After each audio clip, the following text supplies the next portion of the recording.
The architect of silence. The old Victorian house on Elm Street had been empty for 3 years when Emma first walked through its dusty halls. As a sound engineer specializing in acoustic restoration, she'd seen hundreds of historic properties, but something about this one made her pause at the threshold. The silence here was wrong. Not the comfortable quiet of an empty home, but something heavier, expectant, as if the house itself was holding its breath. The listening begins. Emma set up her equipment in the main parlor, sensitive microphones that could detect frequencies far beyond human hearing, spectrometers that measured sound waves bouncing off surfaces, and her newest acquisition, an experimental device that translated structural vibrations into audible patterns. The realtor had mentioned the house's history in passing, built in 1897 by renowned architect Thomas Whitmore for his young family. His wife Sarah, his daughter Clara, a happy home until it wasn't. As Emma calibrated her instruments, she noticed something peculiar. The walls seemed to absorb sound differently in each room. Her footsteps echoed sharp and bright in the kitchen but fell flat and muffled in the dining room. The staircase swallowed voices entirely, but it was in Clara's old bedroom, still painted pale yellow with faded flower wallpaper, that Emma first heard it. Silent speaking, the walls began to talk. Through her headphones, the experimental translator picked up something impossible. Patterns in the silence, rhythmic, intentional, like Morse code but older, more organic. Emma played back the recording, slowing it down, analyzing the wavelengths.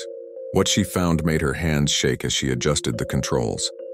The silence had structure, grammar, language. Over the following weeks, Emma became obsessed. She mapped every room, documenting how each space held and shaped quiet differently. The walls weren't just containing silence, they were cultivating it, the way a musician shapes notes between the beats. Gradually, she began to understand Sarah's story.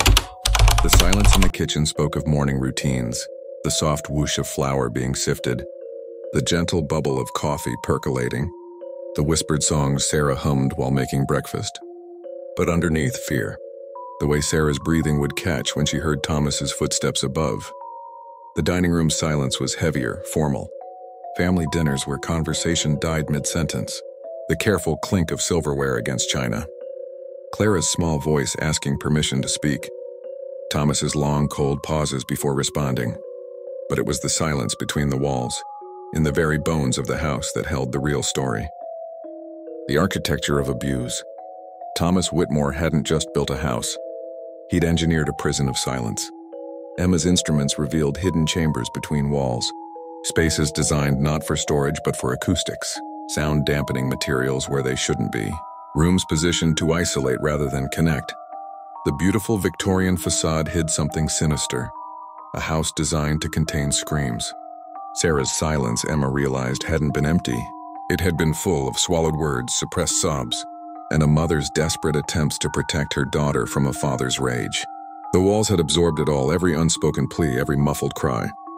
Clara's secret. The breakthrough came when Emma discovered Clara's room wasn't just painted yellow. It was designed as an echo chamber. Every whispered prayer, every quiet sob, every secret Clara thought she'd buried in silence had been amplified by the room's geometry and trapped in the walls. Using advanced audio archaeology techniques, Emma extracted decades-old sound patterns from the plaster itself. What she found was a little girl's voice, preserved in the structure like a fossil in stone. Clara's diary, read aloud in secret after her parents slept, her plans to save money and take her mother away, her letters to an aunt who lived across the country, letters she'd never been allowed to send, and finally her last words, "Mama, the silence is talking. It's telling our story. Someday someone will hear." The revelation. The historical record showed that Sarah and Clara Whitmore had died in a house fire in 1902. Tragic accident, the newspapers reported. Thomas had been away on business. But the walls told a different truth. Life Skills TTP with the Architect of Silence. Enjoy your day.